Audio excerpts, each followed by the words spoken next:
ഓണത്തിനെങ്കിലും special school അധ്യാപകർക്ക് ശമ്പളം കിട്ടുമോ എന്നുള്ളൊരു ചോദ്യമാണ് നമുക്ക് വളരെ പ്രധാനപ്പെട്ടൊരു ചോദ്യം.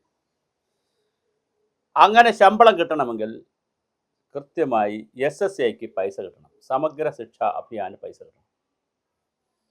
സമഗ്ര ശിക്ഷാ അഭിയാന് പൈസ കിട്ടണമെങ്കിൽ PM ശ്രീയിൽ ഒപ്പുവയ്ക്കണം. അല്ലെങ്കിൽ ഒപ്പുവെച്ചത് പിന്മാറരുത്. ആൾറെഡി ഒപ്പുവെച്ചു, അത് പിന്മാറരുത്, അത് മുന്നോട്ട് പോകണം. രാജ്യത്ത് ഓരോ പദ്ധതികൾ കൊണ്ടുവരുമ്പോഴും കേന്ദ്ര സർക്കാർ തൊട്ട് മുമ്പുള്ള പദ്ധതികളെ അടുത്ത പദ്ധതികളുമായി ബന്ധിപ്പിക്കുമ്പോൾ ടൈപ്പ് വയ്ക്കും. PM ഉഷ എന്ന് പറഞ്ഞ്, ഉഷ എന്ന് പറഞ്ഞാൽ ലൈറ്റ്, പ്രകാശം, PM ഉഷ, ഉഷസ് എന്നൊക്കെ പറയുന്ന പ്രകാശം, PM ഉഷ എന്ന് പറഞ്ഞുകൊണ്ട് കോളേജുകൾക്കൊരു പരിപാടി വെച്ചു. അതിൽ അവർ പറഞ്ഞൊരു കാര്യം FUGP അടക്കമുള്ളത് നടപ്പിലാക്കിയാലേ തരികയുള്ളൂ. അത് നടപ്പിലാക്കി പൈസ മേടിച്ചു. സ്കൂളുകളിൽ PM ശ്രീ നടപ്പിലാക്കിയാലേ SSAക്ക് പൈസ തരത്തുള്ളൂ. അടുത്ത ഡിമാൻഡ്. ഓരോ കാര്യം ചെയ്യുമ്പോഴും അതിലൊരു ഡിമാൻഡ് കൂടി ടൈപ്പ് ചെയ്യുന്നതാണ് കേന്ദ്ര ഗവൺമെൻറ്റിൻ്റെ പുതിയ ഒരു ശൈലി. എന്തായാലും PM ശ്രീയിൽ ഈ ശൈലി വന്നു. പിണറായി വിജയൻ്റെ കാലത്ത് രഹസ്യമായ അതിനകത്ത് ഒപ്പിട്ടു. വലിയ വിവാദമായി. CPIക്കാർ കൊരുത്തു. തിരുവനന്തപുരത്തും ആലപ്പുഴയിലും CPI CPM ചർച്ച നടന്നു. CPI ക്യാബിനറ്റിന് പോകില്ല എന്നുള്ള ഒരു ടെൻഷൻ ക്രിയേറ്റ് ചെയ്തു.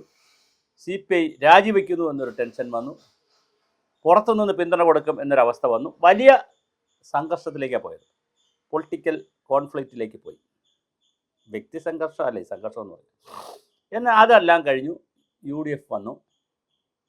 UDFും ഇത് പരിശോധിക്കുമെന്നാണ് പറയുന്നത്. അപ്പോൾ തന്നെ വിവാദമായി. യൂത്ത് ലീഗും അതുപോലെ തന്നെ യൂത്ത് കോൺഗ്രസും KSUവും MSFും എല്ലാവരും പറഞ്ഞു അത് വയ്ക്കരുത്. കഴിഞ്ഞ ഗവൺമെൻറ് കീഴിൽ ഞങ്ങൾ ശക്തമായി സമരം ചെയ്തതാണ് ഇതിനെതിരെ. അതുകൊണ്ട് ഈ ഗവൺമെൻറ് അതിൽ ഒരു കാരണവശാലും തുടരുത്. അങ്ങനെ ആകെ വിഷമവൃത്തത്തിലായി സർക്കാർ ഇരിക്കുമ്പോഴാണ് കേന്ദ്രത്തിൽ നിന്ന് മറ്റൊരു ചിത്രം വരുന്നത്. മറ്റന്നാൾ 22-ാം തീയതി ധർമ്മേന്ദ്ര പ്രധാൻ ഒരു മീറ്റിംഗ് വിളിച്ചിട്ടുണ്ട്. ഇന്നിപ്പോൾ പാർലമെൻറ്റ് ആരംഭിക്കുകയാണ്. 21 ഇന്നിപ്പോൾ പാർലമെൻറ്റ് ആരംഭിച്ചിട്ടുണ്ട്. പക്ഷേ 22-ാം തീയതി ധർമ്മേന്ദ്ര പ്രധാൻ ഒരു മീറ്റിംഗ് വിളിച്ചിട്ടുണ്ട്. അതിൽ വളരെ പ്രധാനപ്പെട്ട ഒരു അജണ്ട PM ശ്രീയാണ്. അതുപോലെ NEPയുടെ കാര്യങ്ങളുണ്ടായിരിക്കും. അതുപോലെ തന്നെ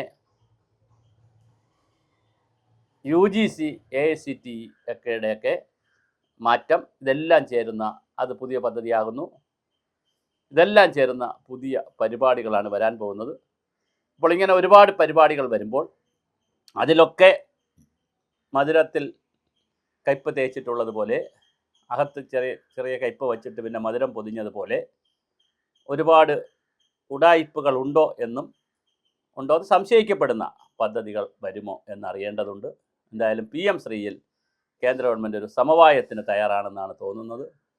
കേരളം, തമിഴ്നാട്, കർണാടകം, തെലുങ്കാന, പഞ്ചാബ്, നേരത്തെ പശ്ചിമ ബംഗാൾ, മുമ്പ് ഡൽഹി തുടങ്ങിയിട്ടുള്ള എല്ലാ സ്റ്റേറ്റുകളും ശക്തമായി ഇതിനെ എതിർത്തിരുന്നു. ആ എതിർപ്പ് കൂടി പരിഗണിച്ചുകൊണ്ടുള്ള പുതിയ ഒരു ഫോർമുല കേന്ദ്ര ഗവൺമെൻറ് കൊണ്ടുവരാനുള്ള എല്ലാ സാധ്യതയും കാണുന്നു. അങ്ങനെയാണെങ്കിൽ പ്രത്യേകിച്ച് ധർമ്മേന്ദ്ര പ്രധാൻ വലിയ പ്രതിരോധത്തിൽ നിൽക്കുകയാണ്. കോക്രോച്ച് ജനതാ പാർട്ടിയുടെ ആളുകൾ അഭിജിത് ദീപ്കയും പിന്നെ വാഞ്ചുവും ഒക്കെ കൂടി ഡൽഹിയിൽ സമരവും വേണ്ട ബഹളമാണ്. അതുകൊണ്ട് അതും ഒരു പ്രശ്നമാണ് ധർമ്മേന്ദ്ര പ്രധാന്. ഡൽഹിയിലാണ് അവർ ബഹളം ഉണ്ടാക്കുന്നത്. അത് വലിയ സമരമാണ്. അപ്പോൾ അതുകൊണ്ട് കൃത്യമായ ഒരു പരിപാടി എന്നുള്ള നിലയിൽ ഈ PM ശ്രീയെ വീണ്ടും ചിലപ്പോൾ ഉടച്ചു വാർക്കുമോ, കരിക്കുലം സിലബസ് കാര്യങ്ങളിൽ കേന്ദ്ര ഗവൺമെൻറ് സമ്പൂർണ്ണമായി ഇടപെടാതിരിക്കുമോ, ഒട്ടും തന്നെ ഇടപെടാതിരിക്കുമോ, ഇങ്ങനെയുള്ള നിരവധി ചോദ്യങ്ങൾക്ക് ഉത്തരവുമായിട്ടാണ് മറ്റന്നാളത്തെ മീറ്റിംഗ് നടക്കുന്നത്. എന്തായാലും കേരളത്തിൻ്റെ PM ശ്രീ പിടിവാശിക്ക് ഒരു ഉത്തരം ഉണ്ടാകുന്നു. മാത്രമല്ല കേന്ദ്രത്തിൽ ആശങ്ക അറിയിച്ചുകൊണ്ട് PM ശ്രീയിൽ കത്തയക്കാനും കേരള സർക്കാർ തീരുമാനിച്ചിട്ടുണ്ട്. അപ്പോൾ ഒരു സബ് കമ്മിറ്റിയെ വച്ചിരുന്നു. നേരത്തെ വിദ്യാഭ്യാസ മന്ത്രി ശിവൻകുട്ടിയൊക്കെ വെച്ചൊരു സബ് കമ്മിറ്റി വച്ചിരുന്നു കഴിഞ്ഞ സർക്കാർ. അതിനി എന്താകുമെന്ന് നമുക്ക് കാത്തിരുന്നു കാണാം.